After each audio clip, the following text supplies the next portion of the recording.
take my wife, please. I will if she's cooking bacon. What's the big idea with airline food? Airline food gets no respect. You see, sometimes you're not funny, but then you randomly yell, and it makes people think you're funny, but you're really not that funny. You were just on a good TV show, and now you're a comedian who yells like this. That's Aziz. Okay. I thought you were going with someone else, and I was going to be offended at this person that you were mocking. I'm sorry. I broke the combo. Andrew was ready to go, and I broke it. No, I was going to say, I would have been a stand-up comedian, but I prefer sitting. Oh, and one, we cue the music.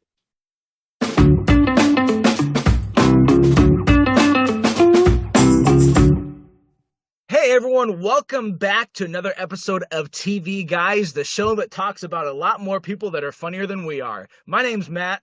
I'm Brian. And I'm Andrew. And we have got Andrew back for the first time in like a year and a half. He's just had this busy schedule. He's been doing interviews with Obama. He's been touring with the Green Bay Packers. You know, he's just all over the board, really important. And we got him, guys. We got him. It also shows that if you say you don't like the dinner party episode of The Office, we don't bring you back for a while. It is true. It is true. But guys, I'm happy to be back. I'm happy to talk about one of my my favorite things of all time tonight. So super glad to be here and happy to talk some comedy with you guys.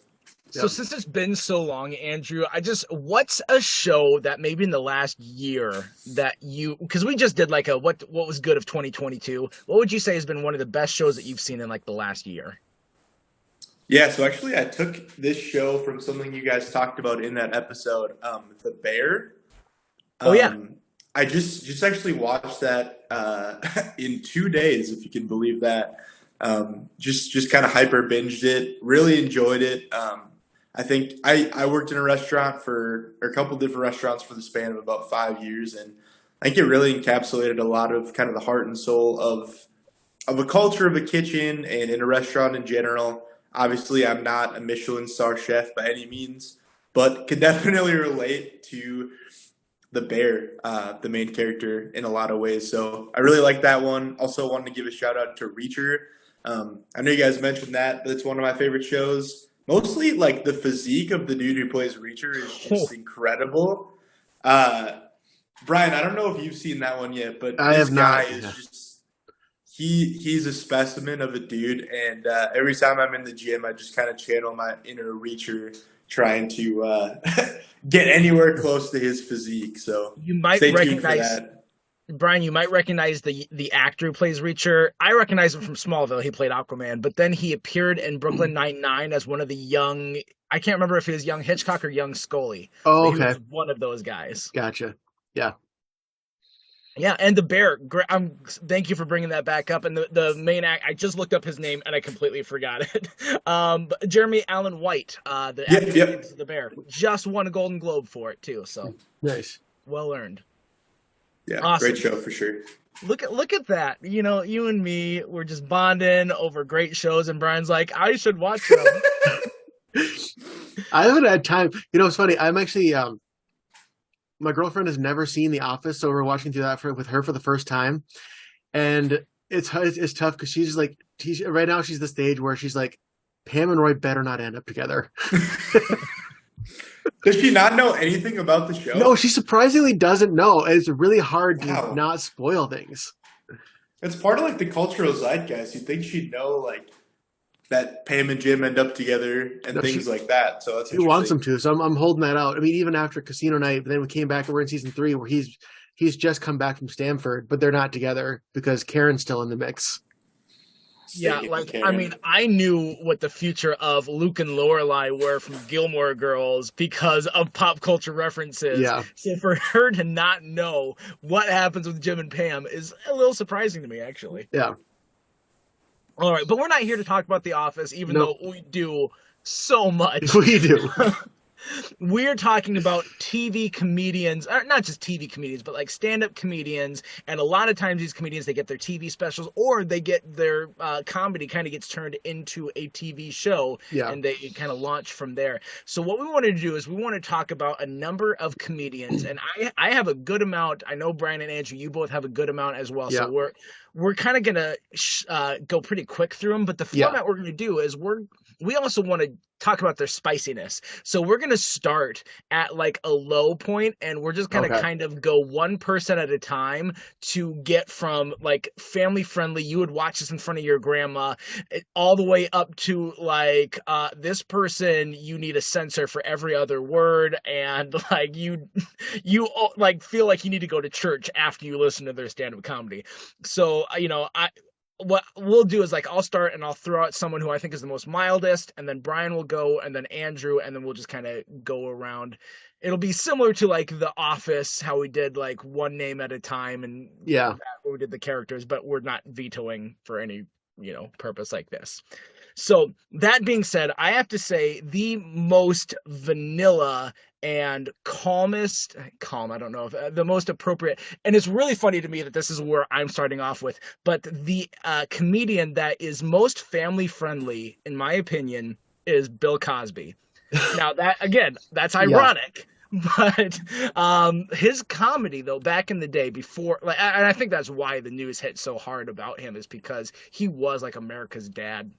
Yeah. But his comedy was very much about family. It was very relatable. Anyone who had been in a big family, or who had been in, a very more traditional type family with a mom and dad, and growing up in that time period, you really could connect with the stories that he was telling and the things that he'd say, because he'd really just pull all these stories out of his own personal life. And again, it was family friendly, and he never really got too much into anything gross or perverse or cursing or anything like that.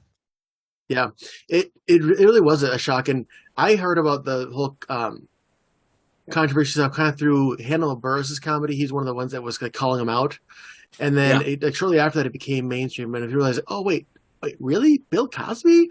And then now everybody knows, like, okay, and everyone has the same, like, you can't watch the Cosby Show the same way anymore.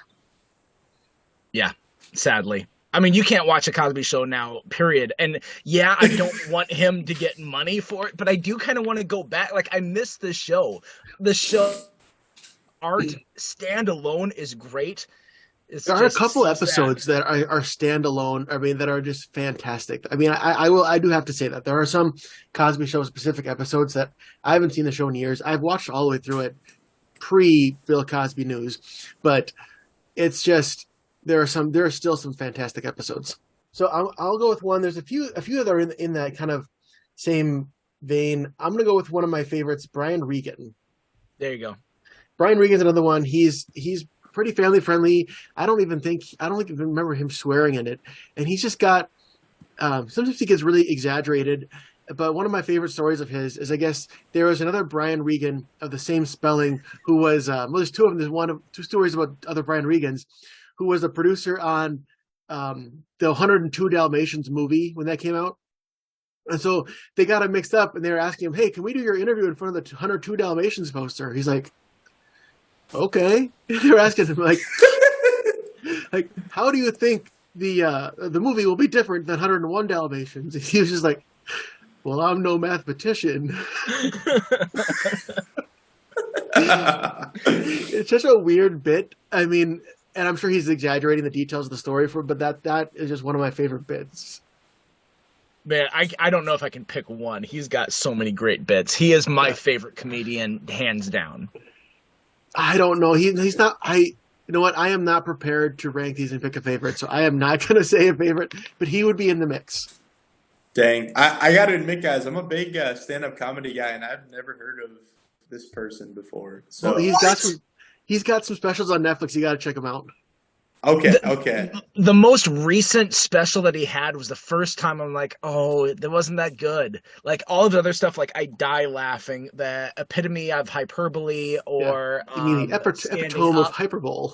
Yeah. Nice. You pronounced every word of that show wrong. Well, that isn't the epitome of hyperbole. All right. No, he's hilarious. Watch his stuff. He's great. All right, Andrew, why don't you hit us with a clean comedian? Oh man, guys, I'm looking through my list here, and I only have a couple clean ones, so I'm gonna run out pretty quick. Unfortunately, That's fine. We'll move out of the cleaners section pretty soon, I think. All right. I mean, you can't go wrong with Jim Gaffigan, right? Yeah. I mean, the guy is. He would have been my next pick. Yeah, he's just kind of a classic. I think like growing up in a Christian household, my parents were always like, "Oh well, I guess we can watch Jim Gaffigan because he doesn't swear, or anything like that." Mm-hmm. And although I mean, he's definitely as I'm an adult now, freshly 25. I'm kind of my humor has gotten a little bit more elevated and sophisticated. Beyond the fat jokes, beyond the food jokes that Jim Gaffigan always makes. But I think I just had him on my list because he's nostalgic for me, kind of the first of the comedians that I got into. Yeah. And he's just, I mean, you got to love him. He's just a lovable guy. Someone I feel like you could see yourself having a soda with down at the soda fountain kind of guy, I've seen him live in concert. There's two comedians I've seen live in concert. We'll talk about the other one later, I'm sure. But yeah, I've seen Jim Gaffigan. He puts on a good show.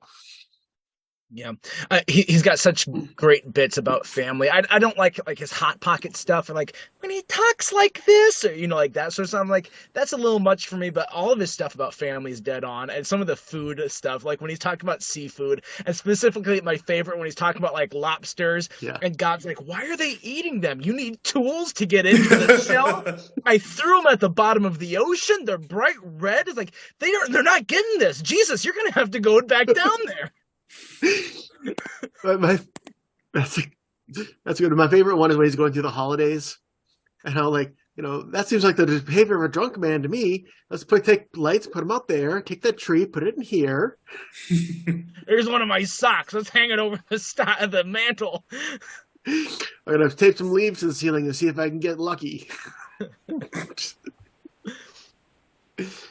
For me, another very family-friendly one from back in the day, jumping back about 20, 30 years, is Sinbad. Now, he's not like top comedian to me, but I didn't say this at the beginning too, is that I only picked comedians that I have seen one of their specials. I've seen like clips of, say, some of these older guys like Bob Newhart or what's his name? Why am I blanking? Mr. Potato Head. Don Rickles. Don Rickles. Yeah. Don Rickles. Like I've heard some clips of theirs, but never seen a full show. But I've heard like they are great, and I have a lot of respect for them. But they're not on my list because I've never seen the full special. So Sinbad, I saw like a full special of his. It's like it was funny. It's not like top comedy for me, but it's nice to again have a family friendly comedian when you're growing up and see this guy and be like, okay, good, they're not bleeping every other word. Yeah. And so Sinbad, he had a nice following in the 90s, and then he's a little bit of a one-trick pony. So. Yeah, you never really hear much about him anymore. He kind of like disappeared from fame.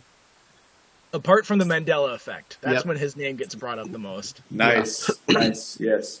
He did have a funny bit on McDonald's, basically saying that like McDonald's doesn't even have like numbers on the cash register. Like you can just look at a fry. If you can tell that it's a picture of a fry, you're the general manager. Like I remember seeing that, and I'm like, that's hilarious. Probably off color these days, but so is a lot of humor. But I just, for sure. Another one of mine is Demetri Martin. You guys ever heard of him? Mm-hmm. Really, I thought that he was a little bit more spicy. I don't know. I thought I've heard him like drop F-bombs before. I don't know. Maybe he has. Maybe he deserves to be a little bit higher. But I already said his name, so we're gonna talk about him anyways. He's not serious. He's not super spicy, at least. Like I mean, most of his jokes that I've seen.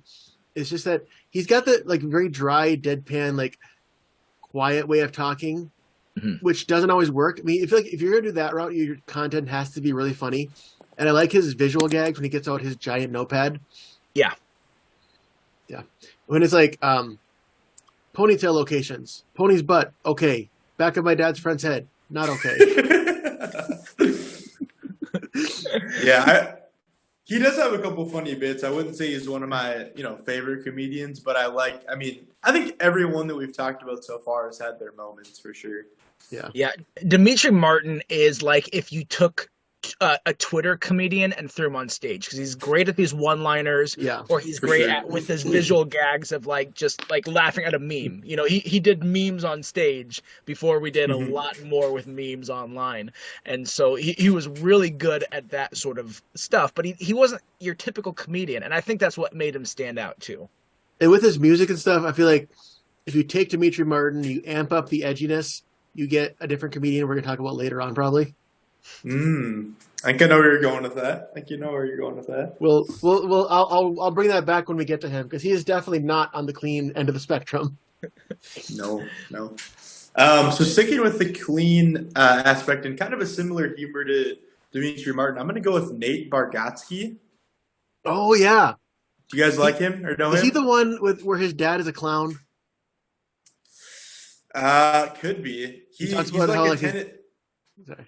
he's from Tennessee. He's got just the super like. Oh yes, he is his dad is a clown. That's Yes, right. that's one of his only bits that I can think of. I've heard him on like Pandora and stuff. I've never seen a whole sketch of his. Yeah, I would recommend it. He's he's by far my favorite like clean comedians, but just his delivery. And you're right, Brian. Like normally it wouldn't work, but the stuff that he just says is like there's this one bit where he's in this parking lot, he's changing shirts because he spilled something on it or whatever. He takes it off, and this old man goes, "Sharon," and he's like, "Okay, I got to do some serious working out. If I have my shirt off, and this old man thinks I'm his wife." And just crazy stuff like that makes him one of my favorites because he just has these crazy anecdotes from his life. Well, like I don't think I've ever heard him swear on stage, so Yeah. keeping it nice and mild here. Yeah, I had never heard of him. So Yeah. learned something new. Nate Bargatze. Yep. Did I say it right? Okay. no, I have heard one of his specials because he had his daughter like introduce him once on one of his specials. Mm-hmm. Yep. He has one on Netflix called I think it's the Tennessee Kid or something like that. That's really good. Okay, that's Nice. good. At least for mine, I think mine were moving into like out of completely clean and like clean-ish. Yeah, and I got a good segue for it. Like I have all of these comedians separately, but so I ranked for my own personal references. I had like a scale of 1 to 5, 5 being the most mature and 1 being the least mature, Yeah. or the most family friendly. And on the Blue Collar Comedy Tour, I love there's the 4 blue guys. collar comedy. Me too. And they vary. They're all They do. overall, like they average out, in my opinion, to be kind of like a 2. But for like the number 1 in terms of the most family friendly, I feel like is Larry the Cable Guy to start Okay. off there. Mhm. I feel like he's a little bit more family friendly because he's got a little bit more of like the stupid humor, I Yeah. guess. And you don't have to be perverted to be stupid. Mhm. Yeah, sometimes you do both, like Seth MacFarlane. But Yeah. he's a little bit more like it's Mater from Yeah. Cars You know what? on stage. He doesn't change between things. And it took me years to realize that his name isn't even Larry the Cable Guy, and that his whole persona is just an act. His name is Dan Whitney. I didn't realize that until like so recently. Yeah. Yeah, and he regrets not like going by that for like doing movies in his acting career. Yeah, he had an episode on Brian Baumgartner's podcast that was really interesting. But my favorite bit of his, and this is a dumb throwaway joke, and I know it was staged, but it's so funny. It's at the end of one of the Blue Collar Comedy Tours where they're all sitting together. And they're asking him, like, how old are you? And he says, or I said, when's your birthday? He says, February, whatever. And then Bill Engvall's like, no, what year is your birthday? Every year. Like, it's just such a dumb joke. But it gets me. That's Yeah. awesome. Yeah, and that's his sort of humor is that like he did dad jokes in a way before dad jokes. It's not the same. It's the same energy of dad jokes. It's not the same punchlines of dad jokes. Where it's just like, oh my gosh, that was stupid, Larry. That's such a dumb joke. But here I am laughing at it. Yeah. And I can understand why people might not like his humor. Mm-hmm. All right, Yeah, I think I'm definitely next. not Okay. as familiar with him for sure. But go ahead, Brian. I used to love the Blue Collar Comedy Guys. That hits me in the nostalgia for sure. For next, I'm gonna have to go to Mike Birbiglia, another good one. Mm. You guys have heard of him? Yep. I don't think so. No. He's one. One of his bits, he talked about how he's like a hypochondriac, and how he would have water drinking contests with himself to see how clear he can make his pee. And he's like, I remember one time I peed and it was red. I'm like, oh man, I lost big time. And he talked about how he had to go, and like, it's just that's how he introduced. He had some like medical issue, but it's just like how he's always like neurotic and thinking things are going to go wrong. Yeah. He's I think he was in a couple TV shows and movies. I saw him in Trainwreck, I think it was. Is so that the I was one with familiar Bill with his- Hader and Amy Schumer? That is Yeah. correct. Yep. And I don't have Amy Schumer on my list because we're talking about funny comedians. But I'm taking. I Nice. will say with Amy Schumer, just since we brought her up, the first time I saw her was at a roast, and I was like, oh my gosh, she's got some great roast stuff.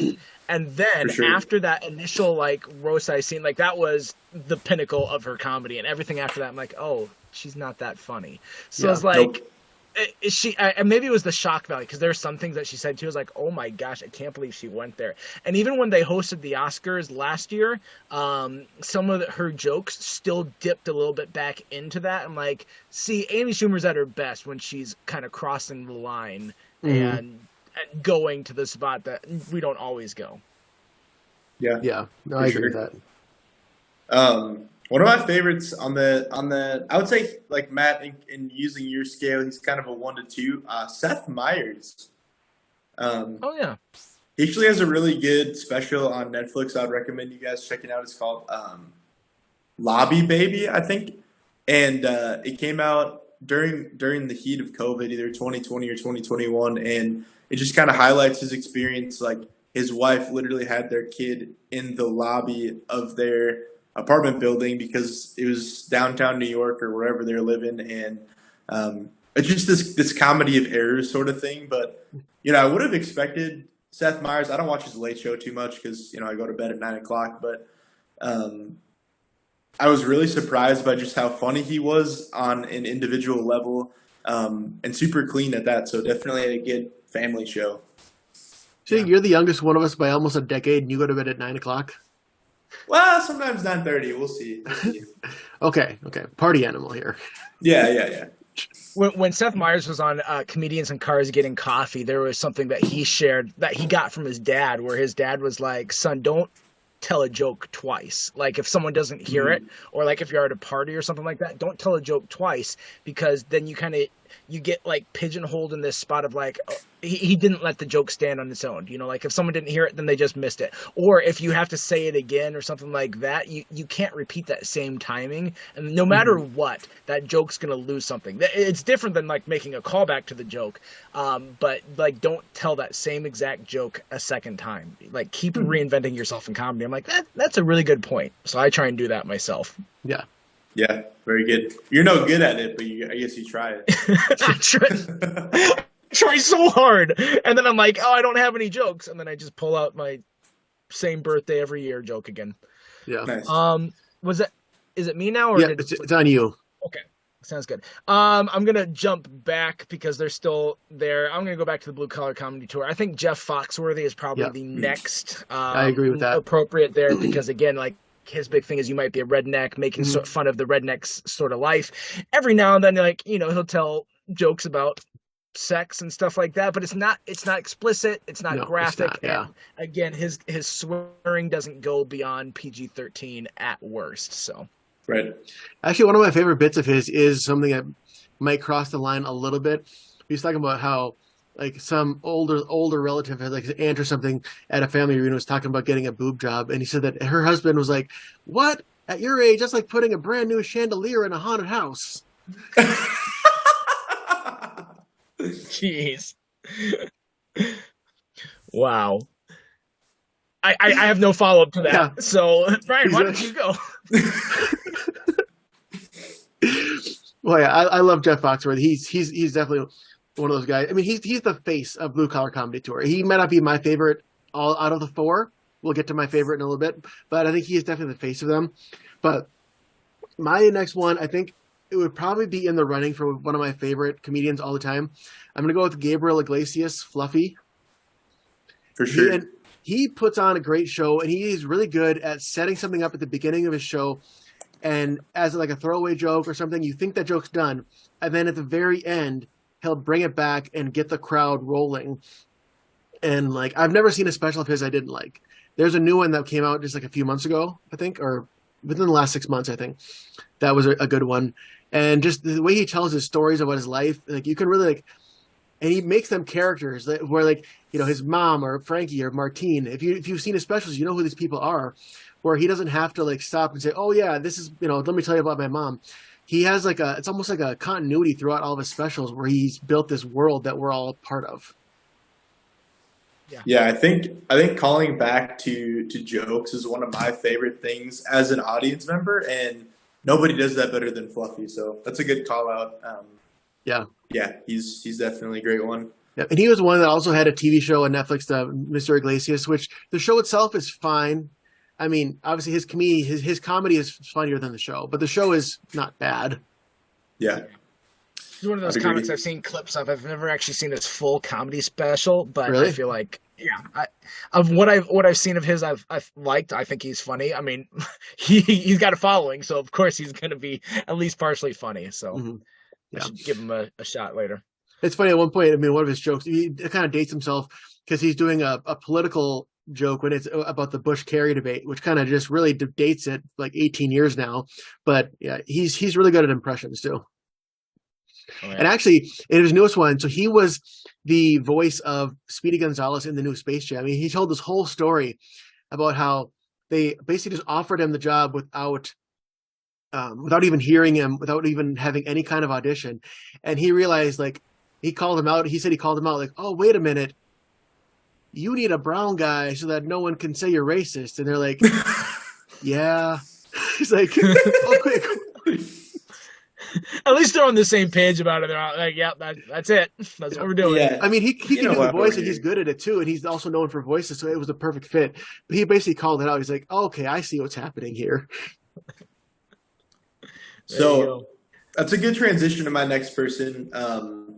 And I'm not sure if this necessarily qualifies as like a comedian or whatever, but I'm here and I'm going to talk about it. You guys invited me on, so I'm going to invite my own and come up with my own rules. Yeah. So speaking of impressions with Fluffy, Jay Farrow. I don't know if you guys know who that is. I know who he is. I don't really know any of his content though. Okay, Matt? I've heard the name. I'm just looking up the look, the face. Okay, yeah. So I love impressions. Like my whole life, I've worked on impressions and just like really admired people who have a big breadth of impressions, and none is better than, in my opinion, than Jay Farrow. Which is why I wanted to include him, just because like my definition of a comedian is someone who can make me laugh, like who makes me laugh frequently and for an extended period of time. And anytime he's on a talk show, he will endlessly do these impressions. Like his Chris Rock is incredible. His Obama is incredible. He does these like super iconic voices. Eddie Murphy is incredible. His Denzel is really good. Yes, his Denzel is good too. So he does these voices that are traditionally tough. A lot of, you know, fellow black folks, but he does a really good job of just sort of encapsulating those people. And so again, for that reason, I have to put him on this list. I want you to go somewhere with predominantly black people and say, "Hello, fellow black folks." Let's see how that goes. Yeah, let me do that. So he could probably do the Chris Rock bit without triggering Diversity Day. Exactly. There you go. Awesome. All right. Well, I am going to, before I go back to Blue Collar Comedy Tour, I think there's someone who actually falls in between for appropriateness. There it is. And that would be Jeff Dunham. So yep, he's on my list. He's the puppet guy, and he's not like G-rated by any means, but there's so much more that he could be if he wanted to be. So he's PG-13 puppets. And so Jeff Dunham has got a lot of things going for him, but he also has, like, when you're with these puppets, and it was the same with Jeff Foxy when I was back, when I was just around the other time, is that you have the punchline already written, and you just, with certain jokes, you are coming up with new ways to tell the joke with the same punchline. And that's Jeff Dunham. And that was also Jeff Foxworthy. If your name is Jeff and you're a comedian, you just get your shtick, and then you find ways to get there.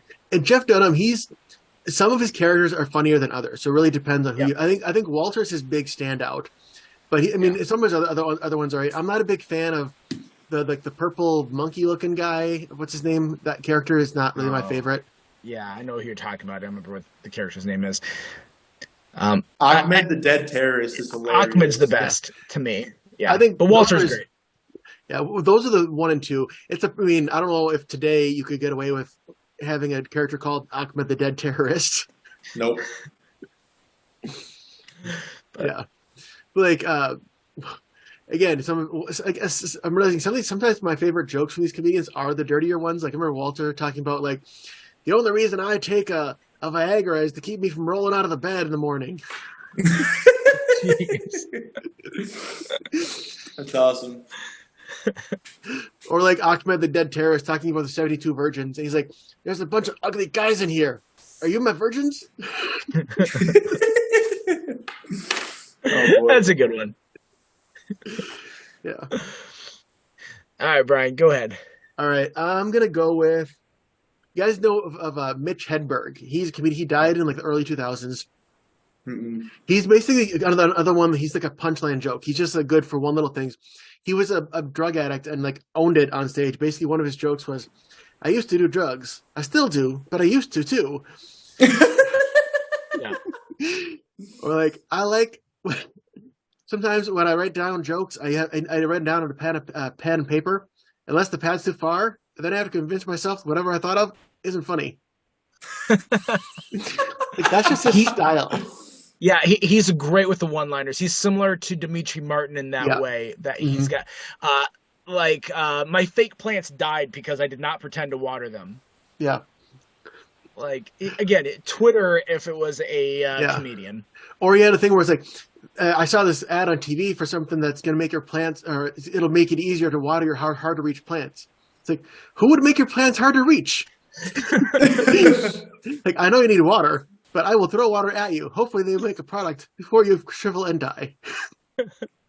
I think the only bit that I've seen from him is that he's talking about children's books. He says something like, "Well, every kid's a children's book if the kid knows how to read." It's that's true. I mean, just like he points out silly things that are pretty funny.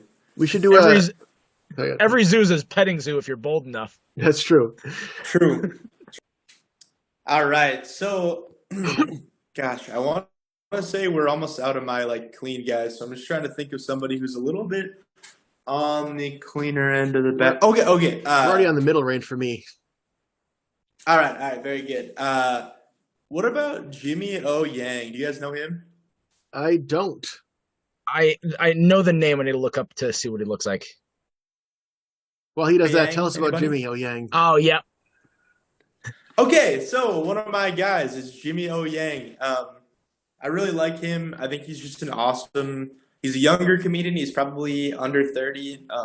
He talks a lot about the Asian experience, what it's like to be Asian in America, something that obviously none of the three of us can attest to. Oh, I can. There you go.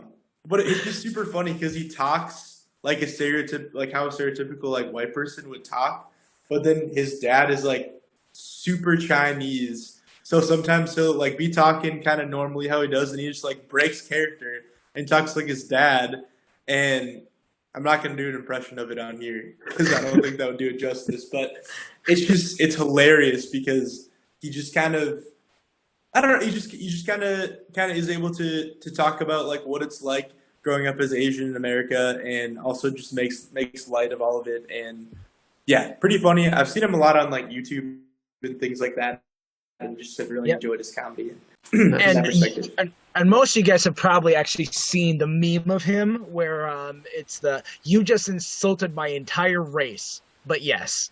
So like Yeah. Yep. that meme. He was in Crazy Rich Asians. Yep. So you've seen him in that. Yep. He is funny. I need to see more than just like the little clip Yeah. or two that I've seen of him. All right, Matt, who do you got? So I still have one ranking of 2 left for Okay. Family Friendly, and that is back to Blue Collar Comedy Tour with Bill Engvall. Yep. Yep. There is one PG-13 guy on that, and that's Ron White. Yeah. But Bill is just a little bit more adult than Jeff Foxworthy. He talks a little bit more about marriage stuff, a little bit more Yeah. about stuff with him and his wife, and that's fine. That's just what it is. But it's still like never gets too explicit, never gets too. Yeah. And he's like one of those, because it's like blue collar type people. He's Mm. not one of those where it's like kiss and tell, where it's like really go into elaborate Yeah. detail about it. Cause like I'm sure his wife would be like, you have a line here, and if you cross it, I'm slapping the crap out of you. Yeah. So- He's my favorite of the 4 by far. He is really funny. Like, we talked about the Jeff Foxworthy. You might be a redneck. His thing, Bill Engvall's, is the "here's your sign," Yeah. and that's just kind of like, this is the sign that you're a moron. Mhm. And so it's just like, oh, you think, if this is what you're thinking, then here's your sign. Like that's the premise of the joke there. So I'm gonna go. Let's see here for my list. I think I'll go into John Mulaney. Nice. So John Mulaney, for a while he was probably my favorite. Maybe like 4 or 5 years ago when he was kind of really big, and I've kind of cooled down on him a little bit, but he's still pretty funny. He's got good like extended bits where like his story about his mom and Bill Clinton is one of the funniest things.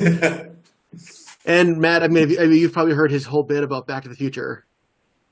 No, I don't think I have, but I've heard people reference it. Yeah, I mean, just knowing how big of a Back to the Future guy you are, because I mean, he's talking about how they were pitching it, and I would just suggest looking it up. My favorite thing with him, he's like, with his high school kid, he's best friends with a disgraced nuclear physicist, and he's like, well, how old is this guy supposed to be? I don't know. This guy's like 40 or 80. I don't know. No one knows how old he's supposed to be. Yeah, Brian, I'm almost in the exact same boat with you with Mulaney. He used to be my favorite. Particularly, he has this bit about this salt and pepper diner. Yep, that is which is super funny. That's how I first found him. That's his early work. Yeah. And so the salt and pepper diner, for those of you who've never heard it, a long story short is he goes in this diner and he cues up the song "It's Not Unusual" by Tom Jones like 13 times in a row. And No, it's What's New Pussycat. Oh yeah, What's New Pussycat? That's right. Like 13 times in a row. But then he throws in "It's Not Unusual" in the middle of there, just so people are thinking, okay, it's over. We're finally over with What's New Pussycat, and then goes right back into goes it. back to it, and he's like, "There's the bit," and I'll stop after this, but there's a bit where he says like, some songs have a dip in it, like November Rain has a dip. Yep. And you're like, oh, November Rain's over. No, it's not. Like, that's my favorite. Oh, I love Mulaney, man. He's awesome. Yeah. One of the best comedy compliments that I've ever got was over the course of like 6 months, pretty much. And there was someone I knew who was a big John Mulaney fan. And so there was 3 separate times over the course of 6 months where I said something and like, he's like, did you get that from John Mulaney? I'm like, nope, that was all original. So apparently he and I think alike. And there was a period of time when I really was just feeding off of John Mulaney energy without ever watching his stuff. Mm-hmm. That's awesome. I know. I was pretty proud. All right, Andrew, who do you got? All right. I'm going to go with someone a little bit, I don't know if he's obscure or definitely not a stand-up, but Tim Robinson. You guys know Tim Robinson? I've heard the name. I'll look it up again.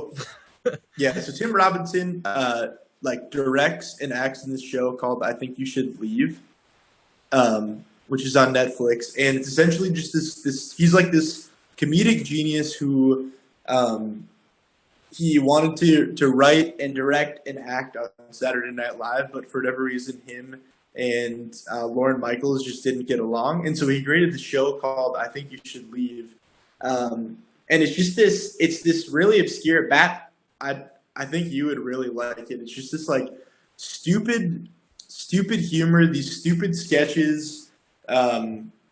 But it's kind of him doing stand-up comedy through like sketch comedy, if that makes sense. And it's hilarious. Would recommend to everyone. It's on Netflix. It's really awesome. I feel like I've both seen this guy and not seen this guy. Like he's got a face where it's like I've seen people like him, but I don't think I've ever actually seen him. Okay. He seems to give off, if you know who Trail Luaus, like from YouTube, like the Trail Luaus videos, that's not his real name, but like he apparently has done like a bunch of YouTube stuff. But that guy, I feel like that has the same energy as Tim Robinson. For sure. All right. Well, I'm gonna hit us with a blast in the past. One of my older comics that I've got here, classic Steve Martin. Steve Martin is right there in the middle. He's got adult comedy. He's got family-friendly comedy. He's just such a unique talent. And his stand-up, like I've listened to a bit of his stand-up, and his stand-up is I hate to say this about Steve Martin because I love him and he's a great actor. His stand-up is fine. Yeah. There are some funny things, like where he talks about like, striking up conversation with someone on a ski lift. He's like, when someone has a pair of skis, they'll put their name on it. So what you can do to really mess with a person is you can look at what the name is on their skis and then start talking to them like you've known them for a little while. So I did this with this one guy last week. His name was Rental. Sorry, it took me a second. I was talking about that is funny. It's like where like you know a joke's coming, you don't like see it, and then it kind of hits you like, oh yeah, I get it. Yeah, and that's what Steve Martin does well too. Is like he can have those jokes where it's like you think that there's going to be a lot more to it, and it just like boom, it stops right here. He does unexpected humor well. Mm.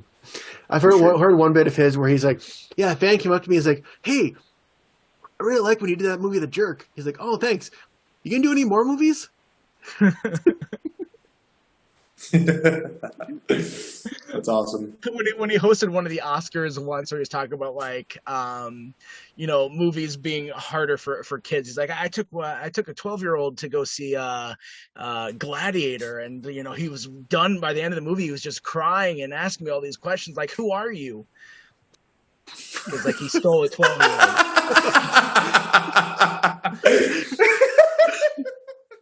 The silence is always funnier than the joke.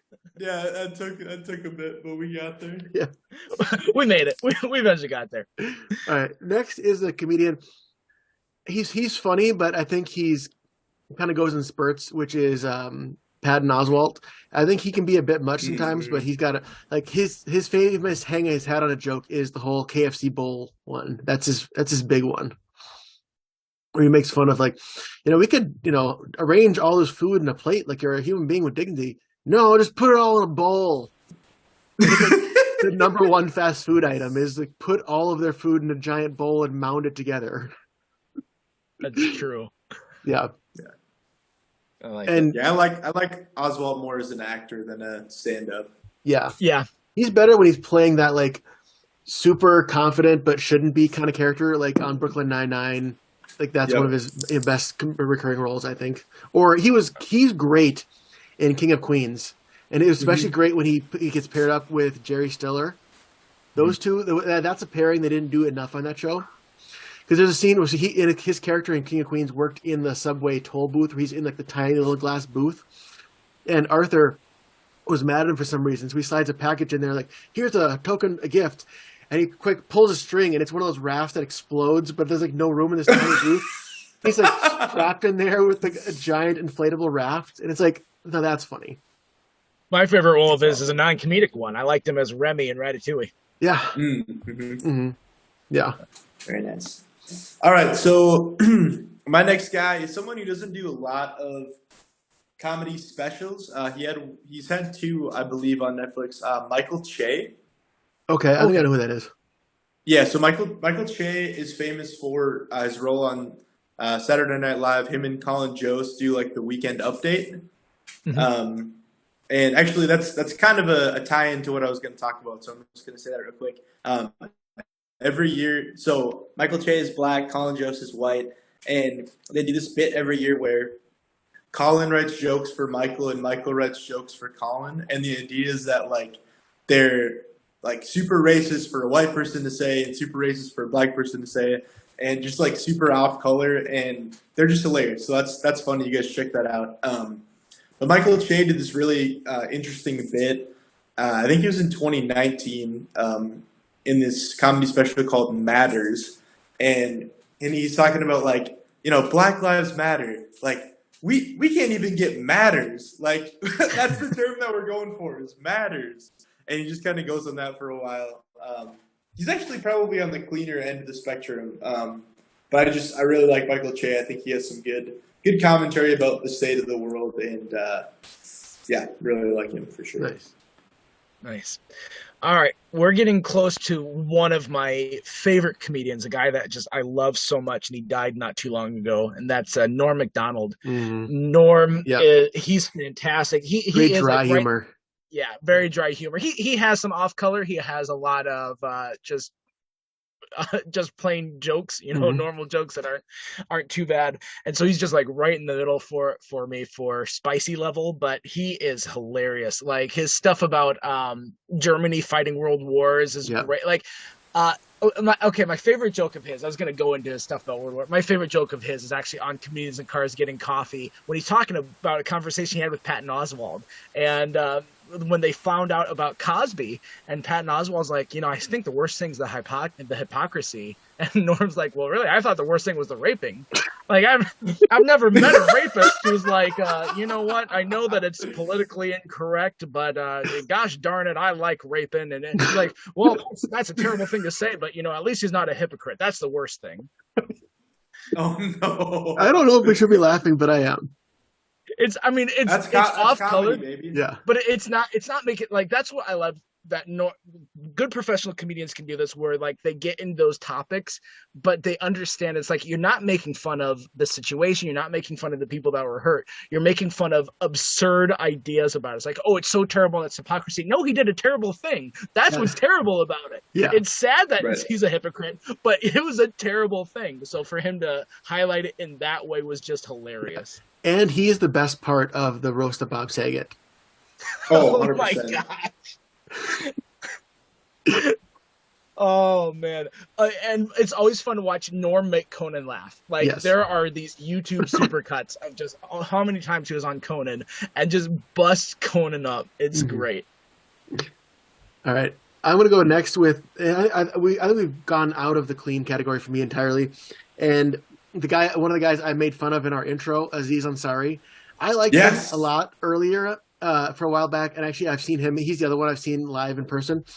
But you think about it, it's his jokes aren't as funny. Like he does rely on his changing volume a lot.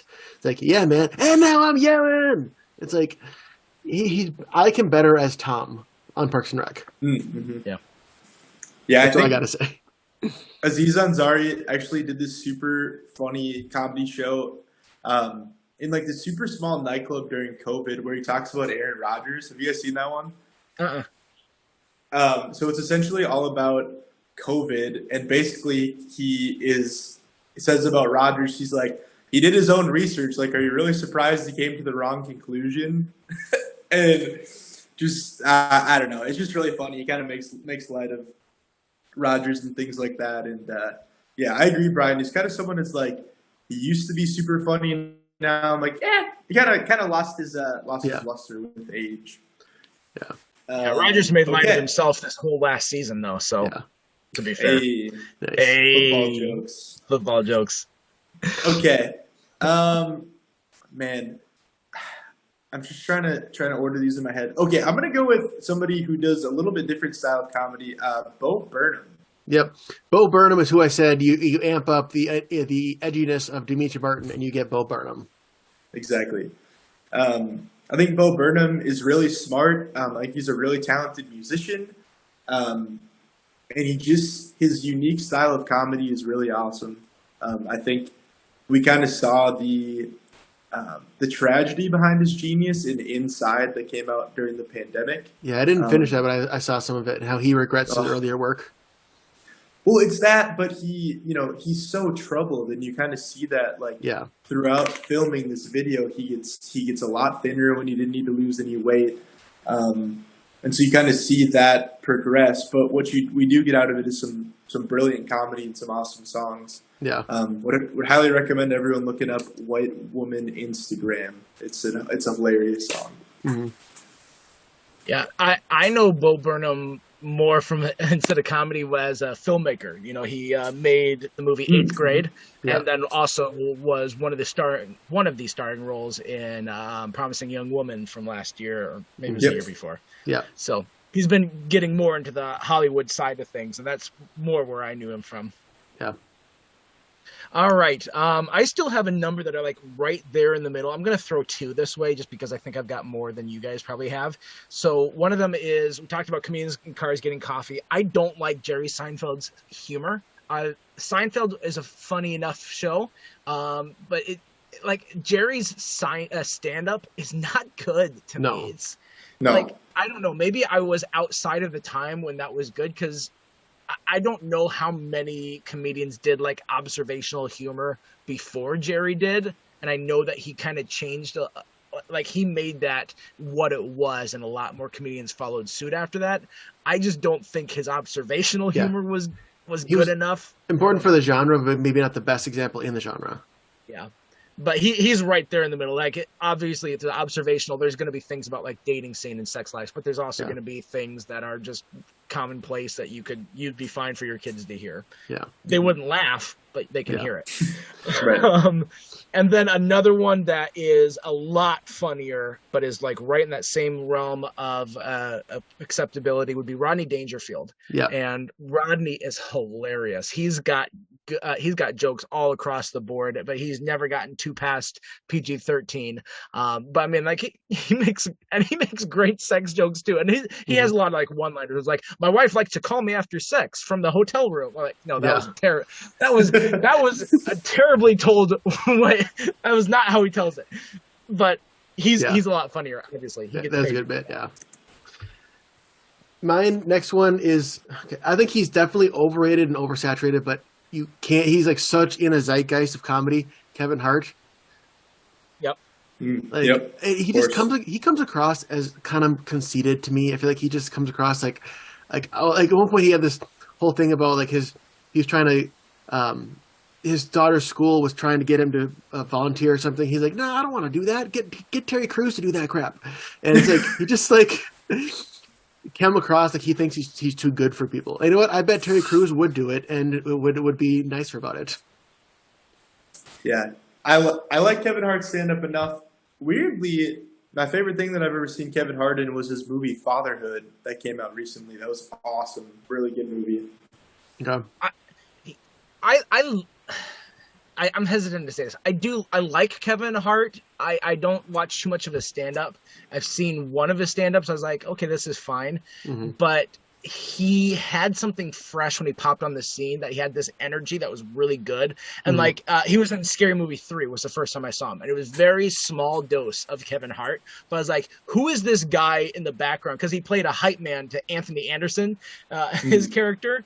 And so like Anthony Anderson would say something and Kevin Hart would be like, yeah, and like just like being excited and like getting all this energy. And like he had so much energy at one point when they're talking about something in the bathroom, like he falls into like the stall and like gets back out. It's like, it's all good. And like he's just like crazy energy. And it was really funny and a lot of fun, and people liked it as well. And that's why he got put in everything. And that's like, okay, you're funny, but this is very one note. Yeah. My next guy is probably one of my favorites at the moment, Bert Kreischer. He did a good one. Yeah. So for those of you who maybe aren't as familiar, Bert Kreischer always does his comedy with his shirt off. Oh yeah. And he might not be someone who should have their shirt off. That's but he the does. point of it. Yeah, exactly. Talks a lot about family, talks a lot about his kids. He has this one crazy bit that they're actually making a movie about called The Machine. To really, I won't even get into it because he tells it obviously a lot better than I do. But I would highly recommend looking it up. Just a stand up. I guess it's a pun, but just a stand up guy who, although makes some off color humor, he's awesome to listen to, and I can't get enough of his content. Yeah. But you have to watch it because you like to watch without the shirt on. You just stare at it.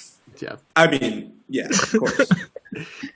All right, so finishing up my middle of the round ones, I got two more. It's once again back to Ron White from Blue Collar Comedy Tour.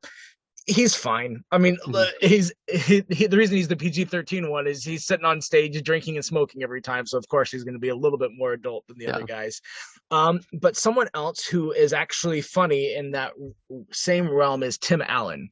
And Tim Allen's stand-up is a lot more, his is very family focused too, but his is a lot more about like that traditional, like the 90s man sort of guy. And so he's like man's man sort of thing, and that like the differences between man and woman, all of that sort of stuff.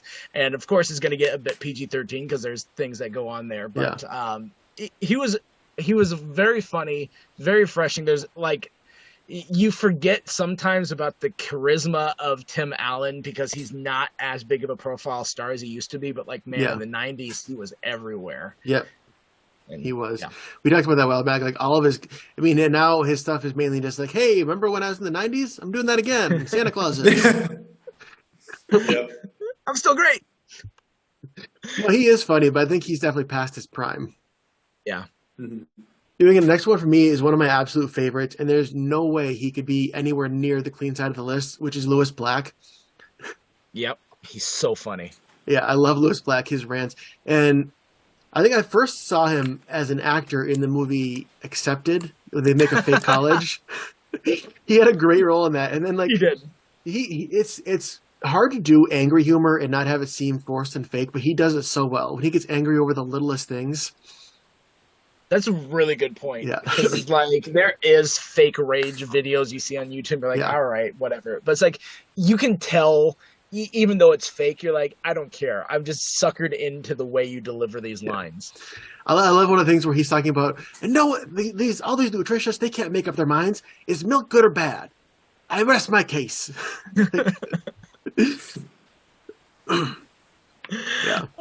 He's fun. I love Lewis Black, and for him to play anger in the movie Inside Out, like perfect casting. Exactly. Like no point in even going to anybody else if he's willing to do it. Exactly, 100%. Yeah. Okay, so somebody I don't have necessarily a lot to say about, but would be remiss if I didn't mention him, is a guy by the name of Anthony Jeselnik. Oh, I've seen him from the roasts. Yes, yeah. So he's kind of like a Nate Bargatze, just very deadpan humor, but it's often like if the line is here, he goes across 6 highways and crosses it. Like you think he's done with the joke, and then he just keeps going and keeps pushing. He's definitely funny, but sometimes it's like you probably didn't have to go there. Like we got where you were going. Well, I think it was him at one of the roasts. You know, they always roast the other roasters, and he was talking about Katie Seagal, and he made a joke at her expense about her being on the show that killed John Ritter. And I was like, wow, that's like that's when I went there. Yeah. A little much for me. Yeah. And I'm the guy who commented on the rape joke earlier, so I was like, True. All right. Speaking of a little too much for me, I'm at my number 4 for in terms of my 1 to 5 scale, and that's at Louis C.K. Now, another one of those guys is like, oh, great, you're that sort of person. But his comedy was pretty funny. I liked, especially when he's talking about like being grateful for the technology you have, just like people being upset when they're in an airplane of like, the wireless isn't working or whatever. He's like, you're sitting down in the sky, like you're fine. Or when your phone isn't like going as fast as you want, I'm like, I'm sorry, your signal has to go all the way to space and back. You can give it a second. Or I love when he makes fun of himself. I'm like, I don't take care of myself, you know. All like the cells in your body are supposed to take your food and like make it into energy. And he's like, oh, my guys in my body hate me. What are we gonna do with 4 donuts? Yeah, all the jokes I like from Louis C.K. I can't say on here, so I will just say that I like him as well. That's fair. All right, Brian. Well, the only one left on my list. Oh no, I have two. I'll go to the. They're both very inappropriate, but they only two left. Is kind of like what some would consider like almost like the father of modern comedy, George Carlin. I've seen a few of his specials, and he's definitely got that, just that timing and wit, and like that I don't give a crap attitude. And I know Andrew, you said earlier off chat that he's not your favorite, but he's not my favorite. But I think he's definitely up there for me. And I'll repeat what I had said to you when you said he's not your favorite, is that there's a sketch that, or there's a material that he has about football versus baseball, and like how like he hates baseball compared to football. It's like football is like the pads are crashing against each other, and he's like being very visceral in how he's describing what's happening at the line and everything in a play. It's like, and then in baseball, you go home. Yeah. It's really good. I like that. So Yeah. plus he was Rufus and Bean Heads. So Yeah. There you go. Okay, man, the spice meter is heating up, boys. Yeah. I am gonna go to Mr. Dave Chappelle. there you go. Mm-hmm. Yep. Probably the most controversial comedian of my generation, for sure. I was actually introducing a little bit of his comedy to my wife earlier today.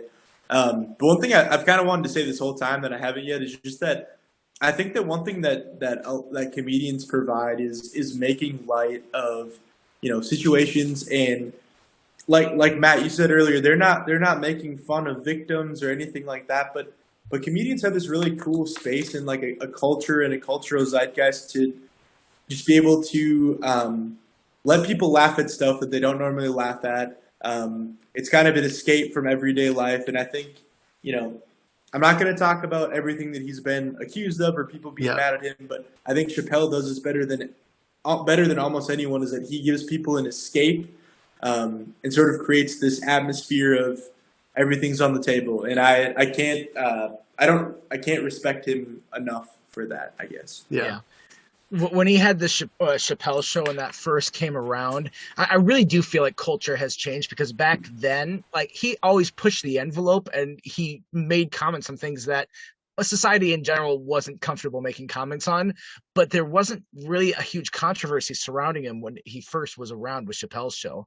And I do feel like culture has changed that. And I know that when people typically say like, oh, you can't tell a joke without someone getting offended, usually they are using that as a lampshade for them just wanting to say offensive stuff. Yeah. But there is a little bit of truth to things have shifted in our society to having a lot more offense. And that, I think that's where some of this controversy comes from, because he has always said controversial things, but only now is it actually being treated as a controversy and as a potential for, I don't know, canceling or whatever you want to say. Yeah. Right.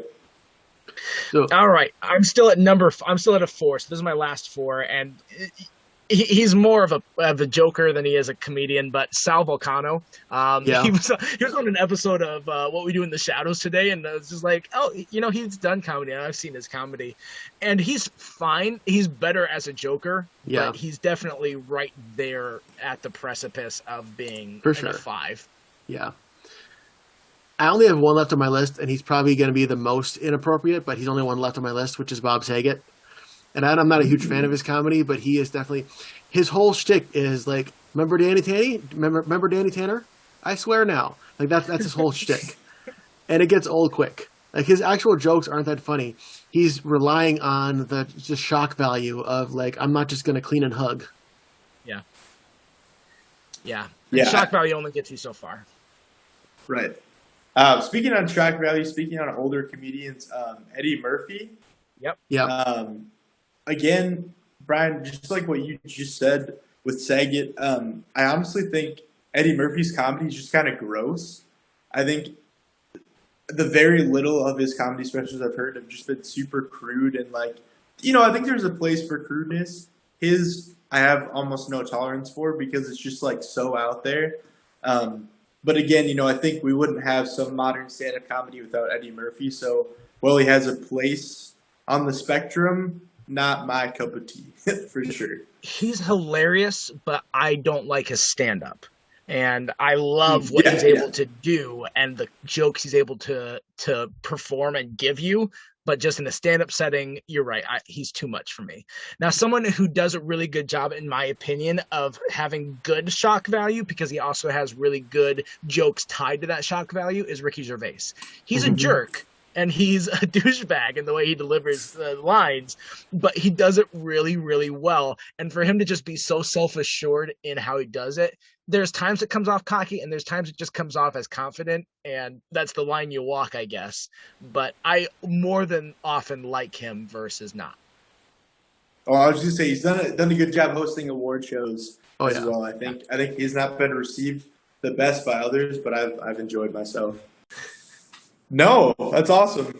I know. I was like, hey, kick their butt. Because I also won their fantasy football league. So I was just like, I'm the sports guy here. So I know everything. That's awesome. I know. I'm the best. All right. We can jump back in. All right. So, Andrew, what was your next one? Okay. So I'm going back and forth as to which of these two is more spicy. But I got to go with my favorite for last. So right now I'm going to talk about Bill Burr. Nice. Do you have him on your list? I don't have him on my list because I have never watched one of his specials, but I've seen him in a lot of stuff, and I just find him hilarious. Yeah, no, he's a funny guy.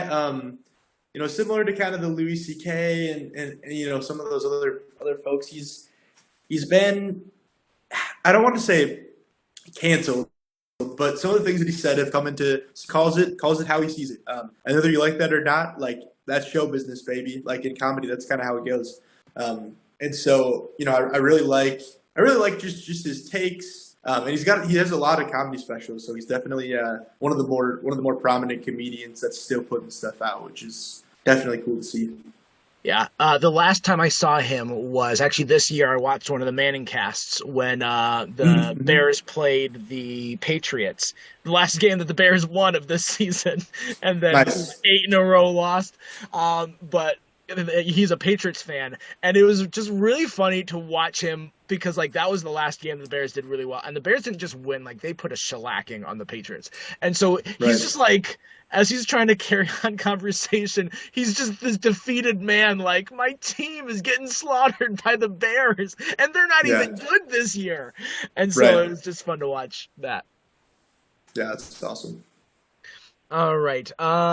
So okay, for the spiciest one, I'll leave him. So the second spicy here, I actually feel like probably the spiciest person is Eddie Murphy. But Robin Williams is up there. That Robin Williams is just F-bomb this, F-bomb that. He's very funny. And Robin Williams is so good at what he does. He's got that manic energy that just pushes through his entire show. That's just like within 2 minutes, he's already sweating on stage, and he doesn't give up, and he just keeps going, and he's the Energizer Bunny of comedy, and he seamlessly switches in between impersonation to next impersonation to reference to him to like he is just full barrel cylinders going at it, and he's really good at what he does. And it's sad that he killed himself about 10 years ago, but he is just tremendous, a tremendous comedian. Yeah, I think I kind of have a weird perception of Robin Williams because it's kind of like the whole Bob Saget thing. Like, grew up watching Full House with Bob Saget. Like, I grew up watching Flubber and movies like that with Robin Williams, Good Will Hunting, and then you get older and you're like, oh, he did comedy, that's so cool, and then you're like, oh, wait a second, this isn't the Robin Williams I know and love. So I think for me, like, honestly, I've seen a little bit of his comedy, but I think it's just so marred by the fact that I was shocked by this like beloved, character that I had seen that I couldn't take it in a proper way, I suppose. Again, it has its place in comedy, just not my cup of tea. Yeah, I definitely like his movies more than his comedy. Like, he's funny in his comedy, but it's definitely over the line. Whereas his movies, he can be over the line for sure, but he's equally as funny. Yeah, for sure. All right, well, that brings me to my number one, the spiciest and also my favorite, Tom Segura. Wow. Is my number one. Okay. So actually, he's the only stand-up comedian I've seen live. He was in Rochester a few months ago, so I was able to see him. and so him and that Bert Kreischer guy I was talking about earlier are like best friends. They do a podcast together called Two Bears, One Cave, which is hilarious in its own right. Quick side story about that because I literally was on the floor for like 5 minutes. So for Bert's birthday, for Bert's birthday, Tom got him this gift, and it looked like this normal piece of like antique chinaware. It's this like this cup, and so as Bert is opening this up, Tom basically explains to him that there's like a 99% chance that this cup was actually one of Hitler's cups that he had when he was alive. Oh, He's no. like, "You're telling me you got me Nazi memorabilia for my 15th birthday?" And he's like, "Yeah." And they're both just dying. It's hilarious. For the man who has everything, a Yeah. Nazi cup. Exactly. But I mean, all that goes to say is like Segura pushes the line like no other, and he's just this. He's so crude, but somehow it doesn't make me feel icky. If that makes sense, like it's funny, and you can't help but laugh by his delivery and the way that he looks and his facial expression. So, yeah, my favorite comedian of all time happens to be the most crude as well. Gotcha. It is at this point for our listeners, you might be like, I haven't heard Brian in a little bit. Brian did have to duck out for this last little bit, so that's just why he hasn't been here for about 5 minutes or so. You'll hear him pop in again at the very end since we recorded the ending and then brought it back. So there's a little peek behind the curtain. But right now it's just me and Andrew, shooting the crap. So my final guy is someone who...